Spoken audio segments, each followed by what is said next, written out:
Welcome to the Diversity Connector podcast, where we explore the rich tapestry of human experiences.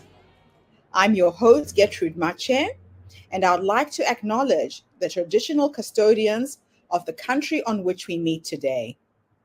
I would also like to pay my respects to elders, past, present, and emerging, and together as we dive into conversations that bridge cultures, challenge stereotypes, and celebrate the unique perspectives each of us brings to the table. Each episode is a journey through stories and insights from a kaleidoscope of voices, each sharing their colorful narrative. Whether you're at home, on the go, or just anywhere in between, you're now part of a community that values understanding, inclusivity, and the beauty of diversity. So plug in your headphones, get comfortable, and let's connect through the power of our shared stories. Welcome, and thank you for joining us on the Diversity Connector podcast. Hello, everybody, and welcome back to the Diversity Connector. This is Gertrude Mache here in beautiful Melbourne, Australia. And today I am graced with the presence of yet another fascinating woman. Welcome, welcome, welcome to our tribe. Please tell everybody your full name, where you're based, and share your story with us today.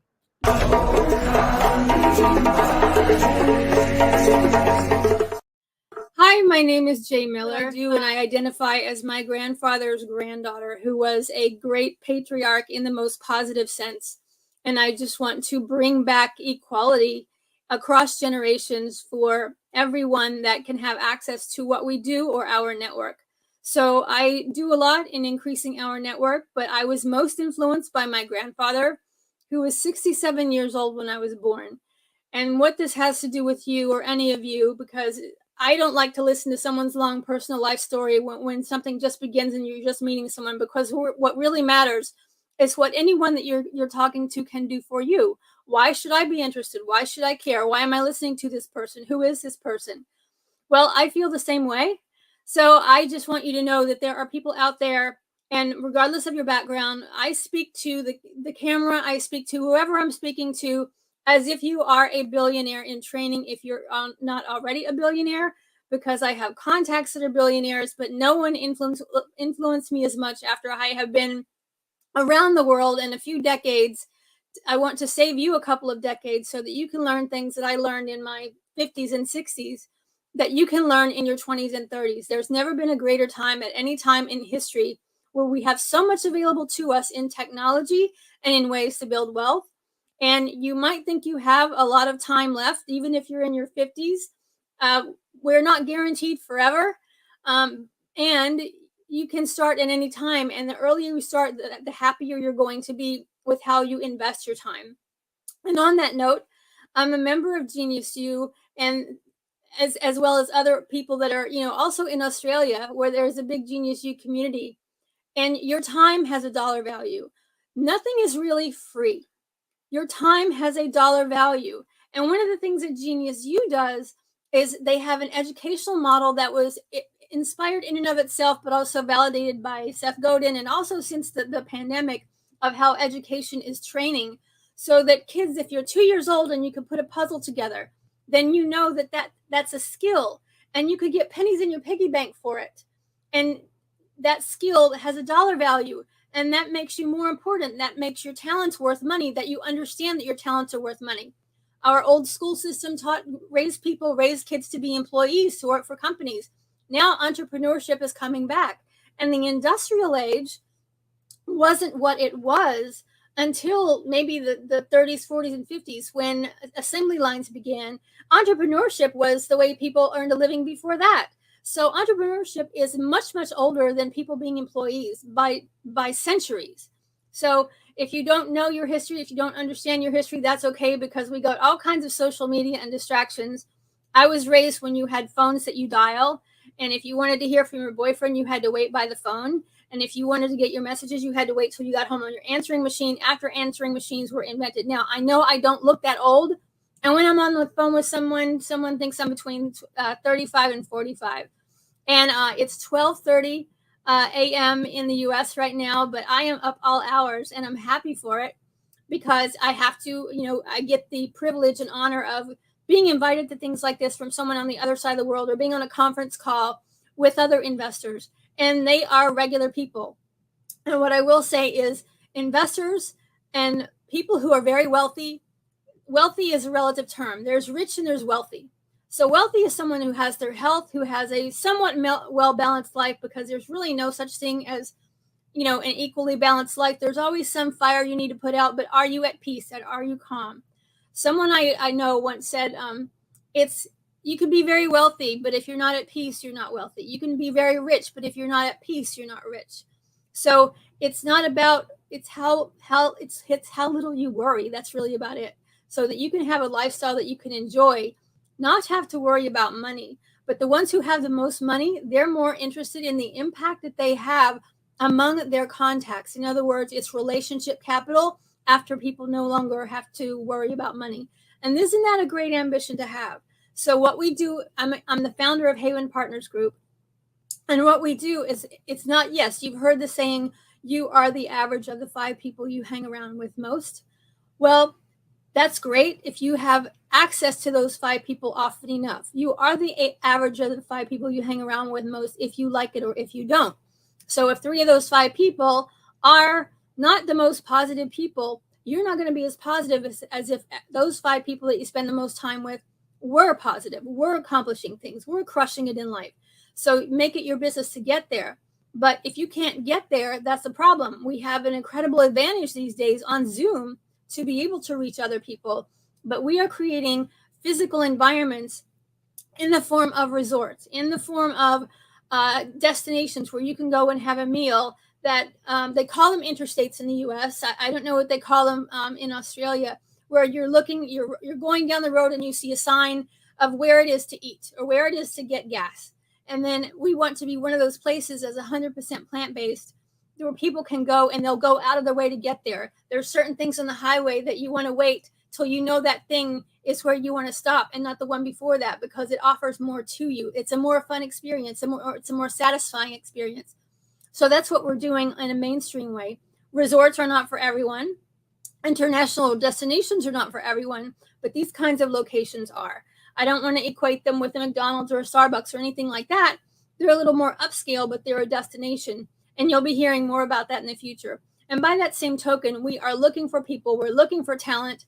We have a model, a business model, where everyone that works for us and with us can become an intern, can become an apprentice, can become a stakeholder. Billionaires care about your talent. They don't care about your status. Billionaires criticize millionaires because millionaires are all about the money and billionaires are all about impact. And that's not exploiting people. What I was about to say before is that a millionaire or a billionaire can have a scarcity mindset. I don't want to call out any names, but I know a certain billionaire that he can't sleep at night unless he's got 40 billion liquid in the bank, meaning something he can access quickly and liquidate. That's still a survivor mentality, believe it or not. Billionaires, when they have more than they know what to do with and they're happy, they really care more about the relationships. They're not, you'll know the difference when they don't give a lot to charity, because their money keeps making money. They can't stop it. So why be concerned with how much money you have, what that number is, once you know what your freedom number is? What's most important to you or anyone is your freedom number. And in the US, and here's another interesting piece of information. The 1%, you might be part of the 1% right now, because the average 1% worldwide, if the average total money in circulation were divided equally amongst everyone in the world, or that average was, you know what that number is?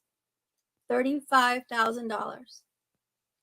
So anyone that makes $35,000 or above is part of the 1% globally and worldwide. And in the United States, they did a happiness survey, and people who made above $75,000 a year were the happiest, and as an attitude, as a choice. So anything above that didn't make them happier necessarily. Money can help a lot, but it doesn't satisfy everything. And at every level that you increase your income and learn how to manage your money, there's another demon to confront, because you're changing your identity. And a lot of people don't become wealthy not because they're not capable, but because they don't want to leave their circle of friends. They don't want to leave the people that they have the strongest attached to that might even be holding them back.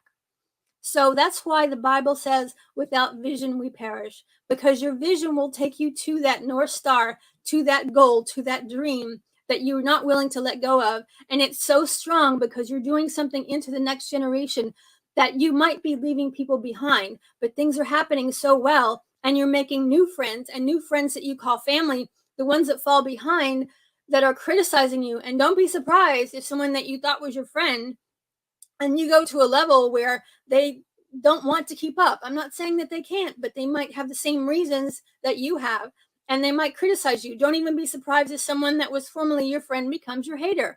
You have to be willing to deal with that, because your vision is what pulls you forward.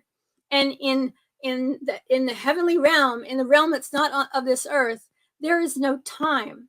So your better self is waiting for you on the other side, or your higher self is waiting for you on the other side, waiting for you to answer that calling, and you move at the speed of your obedience to that calling.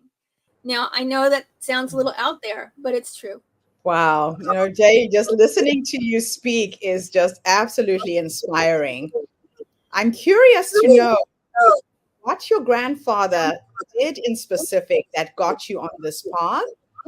Living in a patrilineal society globally, most women are second-rate citizens. What was it that your father did that got you on track with all of what you're doing now?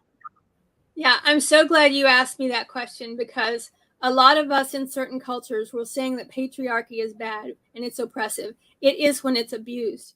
But the true definite, if that were true, we would say all good fathers, are bad. That's not true. A true patriarch, just like Jesus Christ was hated because he was a feminist, because he supported women, because he championed women and children.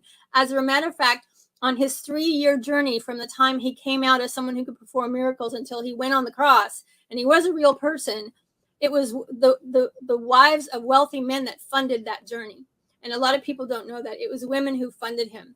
So to answer your question, a true patriarch is someone that empowers all of their women and brings out the best in them so that they can thrive in life. Now, patriarchy is a different definition. Patriarchy is a male oppressive society or culture where women are put down, made second class. They're made to make babies only, and they're essentially made into slaves. That's not what a patriarch is. Patriarchy and a patriarch could not be more different from each other. And that's part of kind of a stealth operation that I have. I'm writing a book that's kind of a biography about my grandfather, but it's really about what a patriarch is and how women and girls can be empowered by good men. We get entangled, myself included, with men that don't look after us properly, that want to keep us in a certain place and don't want to empower us. But when we have sons, we are responsible, regardless of who our husband is, whatever regrets there might be with that, God bless you if we have a great relationship.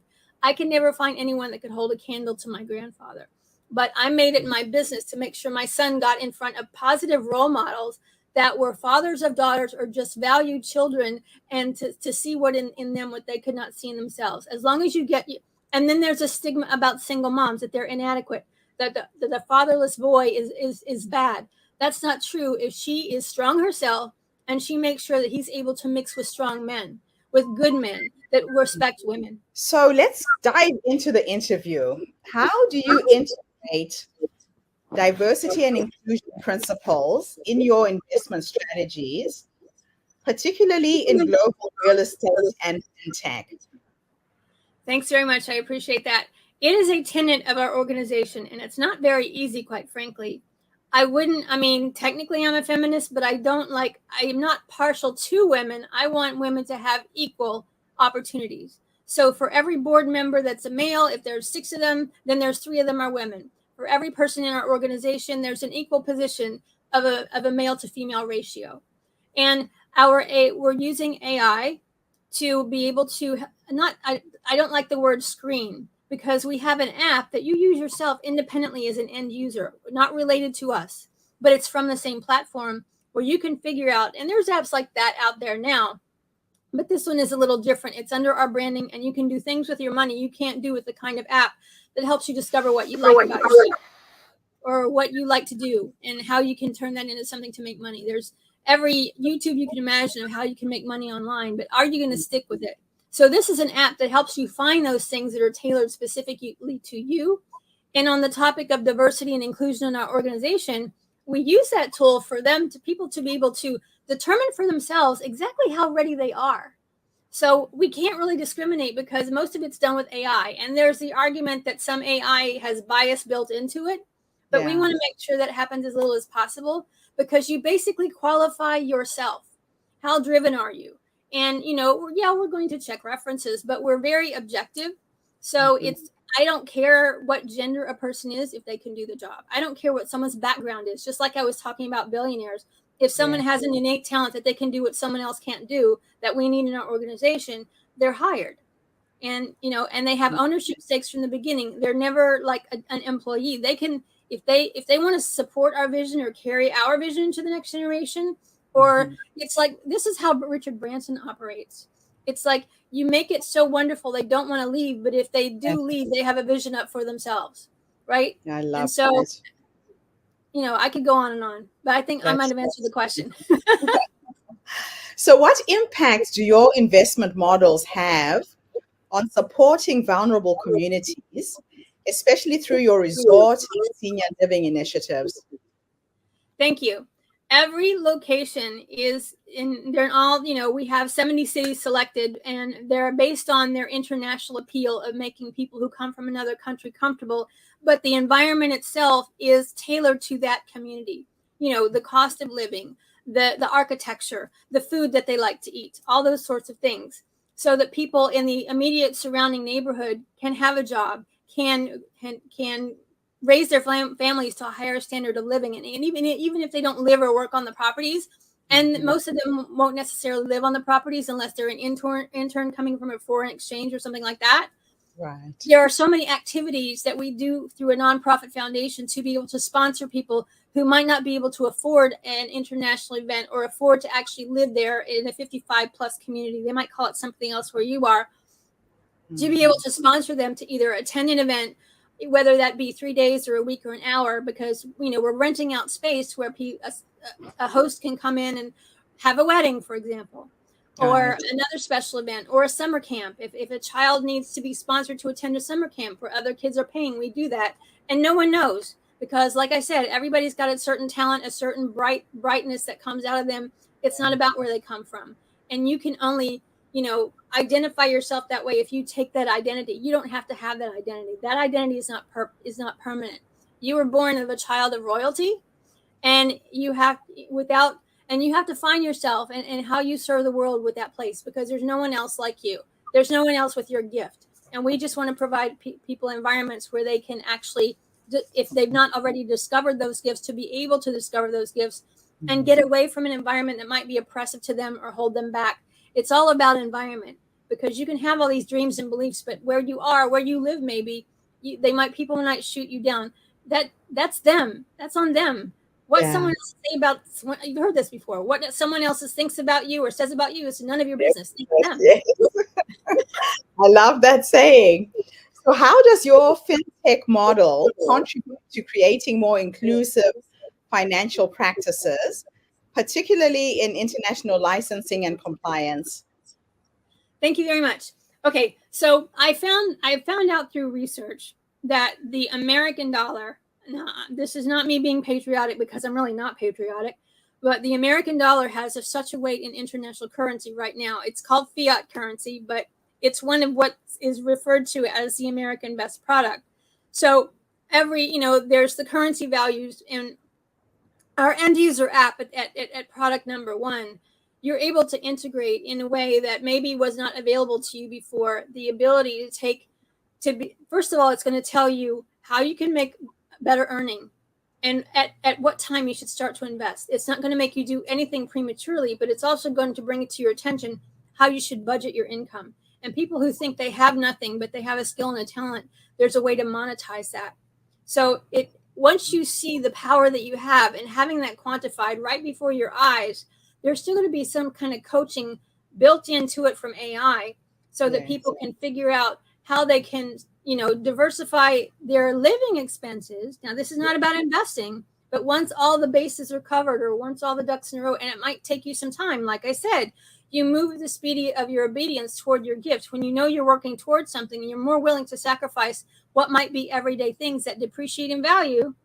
Can you still see me? Yes. Okay, because my computer blanked out. As long as you can see me. Okay. The famous book Rich Dad Poor Dad told you there are depreciating assets, and there are assets that means a liability, and there are assets that gain in value. You're going to want to put more money into things that gain in value, including yourself, because no one can take away from you what you learn. I hope that answers the question a bit. It does answer my question. So in your role at Gainon's Ventures, how do you ensure diversity and community-driven focus in the startups that you choose for pre-seed and seed funding? Thank you. Anyone that we choose to work with or partnership is a cutting edge kind of thing that complements what we do. And like I said before, it doesn't matter if you're purple or blue or yellow or what. It's like if you're serving a need and fulfilling a need that humanity needs, that society needs, it can come from anywhere. I talk to kids in India, and they're like, all my friends, they say this won't work. And I'm like, well, that's them. You're talking to the wrong people. It's like there's a book called Barking Up the Wrong Tree. You have to get in front of the right people that want to listen to you. Yeah. And if you have something that you believe in, that you know that can work, I've seen some incredible videos of kids in Africa making things out of what people throw away. That's genius. Yeah. And we're always open to that, to take, to be able to for someone to have full-time running water or full-time internet can be a life changer, not just for them, but for their entire community. So anyone that's got ideas like that, especially some of the areas that we're going to and building in, they don't have everything that they need. And we help to build that infrastructure, but we need that talent to contribute to that that's local. Yeah, yeah. So can you describe your investment thesis and how it guides your decisions, particularly in terms of prioritizing diversity, social impact, and sustainability in your investments with Haven Partners and HPGS Holdings and Gainon's Ventures? Yes. Okay. That's a big question. That's a lot to answer. I can answer it, but I'm not sure I'm going to be able to answer it as comprehensively as you would like. But our basic fund thesis, we run a fund of funds, and every fund in and of itself has its own thesis. Right. But all the funds are aligned in the thesis in what's called sustainability. Now, you'll hear a lot about ESG. Sustainability and ESG are not the same thing. ESG is kind of a checklist, but it's not always, there's something called greenwashing. And people can greenwash and call themselves ESG and check all the boxes, and they're not really running a fully sustainable business. So we have our own criteria as to what makes something truly sustainable that really cares for both the environment. There's no skeletons in the closet. There's nothing covered up. We're not just checking off the boxes and doing everything else the other way. We try and be as completely, operate in a sustainability standpoint as much integrity as possible. And what a common thought is that something that is impact focused is low margin, and that's completely false. Yes. Because if you're solving big problems, meaning being able to use the talent that's available to you in across all kinds of cultures and all kinds of backgrounds and all kinds of people, and providing opportunities for them, then that's high margin. People want to pay for that. Government grants want to pay for that, and to be able to exercise that talent and deploy that talent so that not only they thrive, but their surrounding communities can thrive, and the standard of living is raised in that community. And, that's basically, and like I said before, providing the environments that they can actually do that, not just giving someone a grant or a scholarship in the school where they are, in the neighborhood where they grew up, where their friends are putting them down and saying, why aren't you doing what we're doing? And they're scrolling social media while you're, learning a skill. Yeah. And we provide the environment that supports you learning that skill and having fun doing it, with a lot of people to support you around you. I love that. So how do you strike a balance between financial returns and creating positive impact in your investment decisions? Well, we do the foundation, When you create a thesis, you have to assure a certain type of financial gain for certain investors. And your Yes. early investors get a special, what's called a limited partner agreement or a limited partner memorandum. Meaning, if they're the first one of your first investors in one of your funds, they get more perks than someone that gets the limited partner agreement. That's the rest of your what's called limited partners. But those Right. limited partners still get a pretty good deal because they're involved in a private performance-based fund that is not a Wall Street fund. A Wall Street fund, and this is, I don't know what it's like in other countries so much, but in the United States, people who might earn six figures, but they were always a W-2 employee. Yes. I'm sorry to say this, but it's kind of a brainwashing that a 401k is that replaced pensions, and you're afraid to even ask the mutual fund manager exactly what your own money is doing. We provide access to financial advisors that don't sell commission products, that only collect fees based on, like I said before, are you at a place where you can actually invest? They collect a small fee, but they won't even let you invest until you have the liquidity to be able to invest. On top of, you're covering your basic, all of your insurance that you need to cover, for example. Right. In here, it's called a umbrella policy, for example. Okay. So you really need to have all those things taken care of, and a good financial advisor that we provide access to make sure that our investors always make money and don't lose money. Whereas a Wall Street hedge fund, for example, not all of them, but a lot of them, Wall Street types, Yeah. the managers will make money and you might not. Yeah, that's true. And that's acceptable because it's a club. People want to be in the club, whether they lose money or not, and they wait for that one unicorn in 10 to make money, and then everybody makes money, but they're losing money all that time in between. The more conservative investor that's graduating from private banking into a private performance-based fund, taking that big leap, they don't realize they're jumping from something insecure into something secure, because the way they've been brought up in the corporate world is it's the opposite, and it's not. It's not. So, what initiatives or strategies do you employ to ensure gender equity in your business models and investments? Our strategy is 1-for-1. So for every male, we have a female in an equal position, with an equal talent, with an equal background, regardless of what their ethnicity is, that their skill set is the same. That's way more easier said than done. And I need as much help with that as I can get, because of our social conditioning, women don't believe in themselves enough or assert themselves enough. And by that, I don't mean you need to be aggressive or type A, but you do need to recognize what you bring to the table. Men will overestimate and brag about their abilities and get further and charm their way in when they don't even have the skills for a woman that doesn't have the confidence. And I know you've seen that many times. Yeah. So we want to bring out the best of everyone in a very balanced way. So, can you elaborate on how your investment models help investors create lasting legacies and contribute to generational wealth? It's funny because, like I said before, the investors that we attract, or the investors that we're designed for, are the ones that think they're going to get to $1 million with one particular investment in 15 years. And with the resources that we have available and the people that we have that are able to create wealth from other asset classes, they can accomplish that goal in 3 to 5 years. And can you imagine the kind of ways that affects a person's outlook on life? That in 3 to 5 years, they're going to have 3 times as much money as they thought they could. And they planned out that money, first and foremost, not to outlive their money. And they'd already figured out a plan not to outlive their money, but barely. And what if they're going to have more money than they know what to do with in 15 years? How is that going to affect their lifestyle? How's it going to affect the way they sleep and their health? That they can actually take advantage of some luxuries, and change their estate plan so that more people in their family can have more when they pass away, if they choose to do that. Some people want to give it all away and die with nothing, and that's fine too.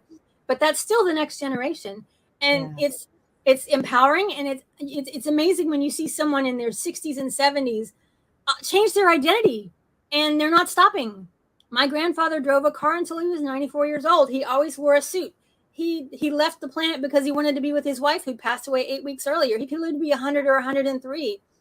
Our mind is incredible, and how we can keep ourselves young is largely how we feel about ourselves and how we feel about our limitations.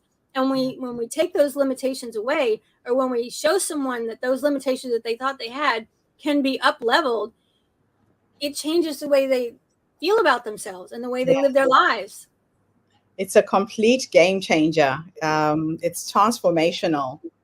Yes. So, what have been the biggest challenges that you face in maintaining diversity and inclusion within the investment landscape? The challenges are it's not so easy to match a skill for skill, gender for gender.